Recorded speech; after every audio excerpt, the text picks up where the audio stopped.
हाय बंधुरा सुप्रभात तोमरा सबाई केमन आछो आशा करछि जे जेखाने आछो भालो आछो सुस्थ आछो और ईश्वरेर कृपाय आमराओ भालो आछि सुस्थ आछि।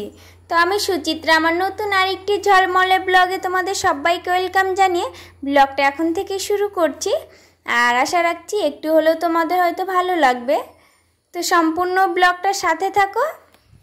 और आमी जेहेतु कोয়ার্টারে থাকি বাড়িতে তো থাকি না তাই সেরকম বাড়ির মতন অত সব কিছু নেই মানে ফুল গাছটা যাই হোক সিম্পল ভাবেই থাকতে হয়। তো কোয়ার্টার লাইফ কি করছি না করছি কেমন কাটাচ্ছি সেটাই তোমাদের কাছে শেয়ার করব।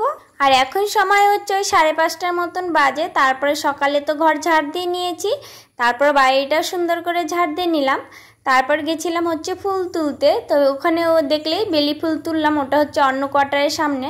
আর এই যে দেখো আমি বাড়ি থেকে গাছ নিয়ে এসেছিলাম, তো নিজের গাছে ফুলগুলো তুলে নিচ্ছি আর তুলসী পাতাটা ফুলগুলো রেখে দিয়েছি। তারপর ফ্রেশ হয়ে নিয়েছি। তারপর তো ব্রেকফাস্টের জন্য কিছু করতেই হবে। আর হাজব্যান্ড বললো আজকে রুটি খাবে না, তো একটু গরম গরম খিচুড়ি করলাম আর একটু সাথে ঘি নেব। তো জানোই খুব টেস্টি লাগে গরম গরম খিচুড়ির সঙ্গে আর ঘি দিয়ে, তো খুব টেস্টি লাগে। তো খাওয়া দাওয়া কমপ্লিট করে বাসনগুলো ধুয়ে রেখে চলে এসেছি বেডরুমে। তো আজকে ভাবলাম বাড়ি চলে যাব, তার আগে একসঙ্গে তো সবগুলো পর্দা কাচা যাবে না, কেন বলো তো যে জানলাগুলো সাদা কালার না, ওই জন্য সব দেখা যায়। তো একটা রেখে দিলাম আর দুটো বের করে নিলাম, যে দুটো কেচে দেবো, আবার যখন দুটো লাগিয়ে নেব ওটা আবার কেচে দেবো। এইভাবেই করতে হবে সবগুলোই, একসঙ্গে তো সব কাচা যাবে না। তো চলে এসেছি বেডে আর এখন বেডটাও গুছিয়ে নেব। কেন বলো তো যতক্ষণ দেখবে বেডটা না গোছানো থাকে তখন মনে হয় অনেকটাই কাজ পড়ে আছে আর রুমটা অতটা ভালো লাগে না দেখতে। যেমনই থাকুক না কেন ঘরটাও গোছালে বেশ ভালো লাগে। তো এদিকে অফ ক্যামেরাতে ঘরটা ঝাড় দিয়ে নিয়েছি আর এখন মুছে নেব, সেটা অফ ক্যামেরাতে করব। কারণ এইদিকে এই যে পাঁপড় দিয়েছি, তারপর লঙ্কার গুঁড়ো দিয়েছি, কাঁঠালের বীজ দিয়েছি আর হচ্ছে আতপ চাল দিয়েছি। তো খালি দেখছি যে কখন বাদর আসে নাকি, নাহলে তো সব শেষ করে দেবে। আর এই লঙ্কার গুঁড়োটা যেন কোথাকার, এটা হচ্ছে রাজস্থানের একটা যে মানে এখানে থাকে আমার হাজবেন্ডের বন্ধু, তো ওরা এনেছে, ওরা অনেক দিন হয়তো এনেছে, তারপরে এক কৌটো দিয়েছে আর আমি নিয়ে এসেছিলাম তো গুড়ি গুড়ি হয়ে গেছিলো। তাই ভাবলাম কি দিয়ে দিই, আবার বাড়ি যাব না, তার জন্য আর কবে দেবো না দেবো এই জন্য দিয়ে নিচ্ছি। আর এই চালগুলো এনেছিলাম আতপ চালগুলো একটু পায়েস খাওয়ার জন্য, তো দেখবে কালো কালো পোকা লেগে যায় রোদে না দিলে, তো সেটাও রোদে দিয়ে দিলাম। তারপরে ঘরটা মোছা হয়ে গেছে। তারপরে যে পর্দাগুলো কাচতে চলে গেছে আর আজ অনেকটাই রোদ উঠেছে, খুবই রোদ উঠেছে। তো পর্দাগুলো পাতলা যেহেতু তাতেই শুকিয়ে যাবে, বেশিক্ষণ লাগবে না, 1-1.5 ঘন্টায় শুকিয়ে যাবে। আর খুবই রোদ উঠেছে না, তো জামা কাপড় কেচে তারপর স্নান করে নিয়েছি। স্নান করে পুজো দিয়ে যে বা ধূপকাঠি একটু বাড়িটাও দেখিয়ে নিচ্ছি। আর আমাদের ঘরের সামনেই রয়েছে যে রাম লক্ষ্মণ সীতা আর হনুমানের ছবি, তো সেটাতেও একটু ধূপকাঠি লাগিয়ে নিচ্ছি।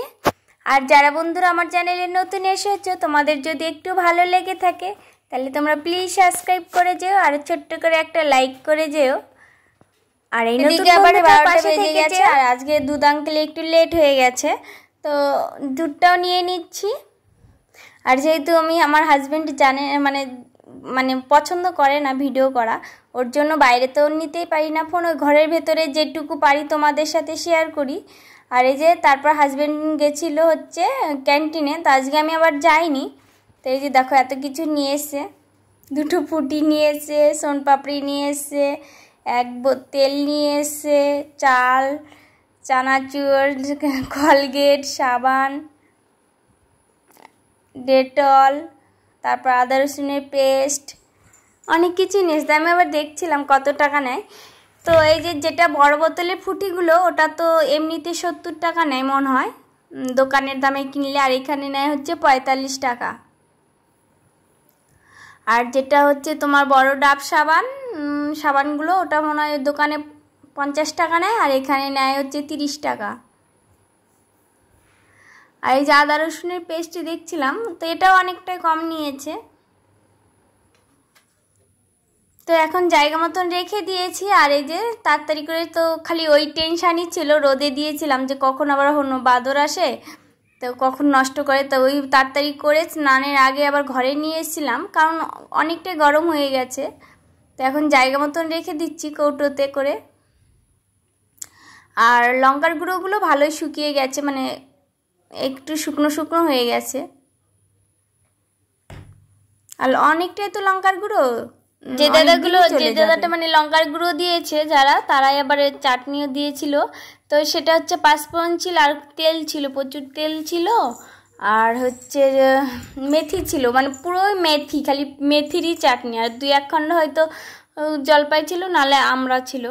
যাই হোক, তো আমাদের কাছে অতটা ভালো লাগেনি, কিন্তু যাই হোক একজন তো ভালোবেসে দিয়েছে, তো নিয়ে এসে এনে রেখে দিয়েছি। শুধু রেখে দিয়ে হাজব্যান্ডকে বলি যে খাও, বলে কি না খাবো না, ভালো লাগছে না, তা রেখে দিয়েছি। আর এদিকে জানো এই লঙ্কাগুলো ভরছিলাম না, আর খুবই হাতে জ্বালা করছিল, তারপর হ্যান্ড ওয়াশ দিয়ে ধুয়ে নিয়েছি। আর কখন আবার চোখ মুখে দিয়ে দেবো সেটা হয়তো জানতেই পারবো না, তখন আরও জ্বালায় মরে যাব। তারপরে এই চালটা জায়গা মতন রেখে দিলাম। আর আজ হাজবেন্ডও একটু বাজারে গেছিল, নিয়ে এসে ঝিঙে, তারপরে চিকেন নিয়ে এসে, তো এখন চিকেনটা রান্না করবো আর তোমাদের কাছে শেয়ার করব। এই যে চিকেনটা ধুয়ে নিয়ে এসেছি পরিষ্কার করে, তারপরে নুন হলুদ দিয়ে নিচ্ছি, একটু আদা রসুনের পেস্ট দিয়ে নিচ্ছি, আর হচ্ছে জিরের গুঁড়ো দিয়ে নিচ্ছি, আর একটু তেল দিয়ে ভালো করে ম্যারিনেট করে রেখে দেবো। আর এইখানে না জানো তো আমি তো শিলনোড়া নিয়ে আসিনি, তাই আদা রসুনের পেস্টটাই বেশিরভাগ ইউজ করতে হয়, আর না হলে যেটা ছোট হামলদিস্তা আছে ওটা তো ফিনিশ হয় না একদম, প্রায় কমপ্লিট। দেখো আমার আর আজকে জানো তো বন্ধুরা, আজকে হচ্ছে তেজপাতা দিতে পারিনি, কেন বলো তো, মনেই নেই যে তেজপাতা তো নেই। যখন রান্না করতে গেছি তখন তো খেয়াল নেই যে তেজপাতা নিয়ে আনতে বলবো, তো মনে ছিল না। আর হাজবেন্ড তো গেছিলো সকালে, হচ্ছে তেজপাতা ছাড়া আজকে চিকেন রান্না হয়েছে। আর এদিকে যে চুনো মাছগুলো তো ধুয়ে ফ্রিজে রেখে দিয়েছিলাম, তো ভাবলাম একটু চুনো মাছ দিয়ে আলু দিয়ে আর ঝিঙে দিয়ে শুকনো করে একটা তরকারি করে নিয়েছি। আজকে হচ্ছে তরকারি রয়েছে আর চিকেন রয়েছে। তো খাওয়া দাওয়া কমপ্লিট করে নিয়েছি। আর এদিকে যে রান্নাঘরে যেগুলো রুমাল, ওগুলো একটু কেচে নেড়ে দেবো। তো আমি প্রতিদিনই এগুলো রান্না করার পর ধুয়ে বাইরে নেড়ে দিই। তা যে খাওয়া দাওয়ার পর করে নিচ্ছি, কারণ হাজবেন্ড বললো তাড়াতাড়ি খিদে পেয়েছে, তাড়াতাড়ি খেতে দাও, তাও দিয়ে দিলাম। খাওয়া দাওয়া হয়ে গেছে, এখন বাইরে দেখো এখনও কতটা রোদ রয়েছে। যে স্নান করে জামা কাপড়গুলো রোদে দিয়েছিলাম সেগুলো শুকিয়ে গেছে, এতটা রোদ আজকে। আর এখন প্রচুর গরম পড়ছে। তো এই সকালের যে আতপ চালগুলো রোদে দিয়েছিলাম সেগুলো এই কৌটোতে ভরে রেখে দিচ্ছি। আর কদিন থাকলে না আবার সে কীরকম জানি না পোকা হয়ে যায়, বুঝতে পারি না, যে সেই কৌটো তো মুখ আটকে রেখে দিই। আর দেখছিলাম শর্ট ভিডিওতে একটা বেলুন দিয়ে আর এই যে পেস্তা খোসাগুলো দিয়ে বানায়, তো আমিও চেষ্টা করছি বানানোর। একটা হচ্ছে ল্যাম্প পোস্ট বানাবো। চলো তোমাদের সাথে আবার এখন রাতে দেখা হয় না হয়। সন্ধ্যাবেলায় তো সব অফ ক্যামেরাতে কাজগুলো করে নিয়েছি, সন্ধ্যাবাতি দিয়ে নিয়েছি, আর একটু চা করেছিলাম সেটাও খাওয়া হয়ে গেছে।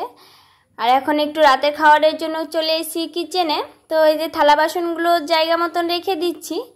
আর আমার কিচেনটা এত ছোট, মানে ফোকাসে আসে না সব সময়, মানে এই দিক দেখাই তো ওদিক দেখাতে পারি না, আর এই দিক দেখাই তো আরেক দিক দেখাতে পারি না। তো অনেক চেষ্টা করি জানি একটু ভালোভাবে করা। আজকে তো সেরকম কিছু রান্না করার নেই, সব তরকারি রয়েছে, চিকেন রয়েছে, আর হচ্ছে শুধু রুটি করব।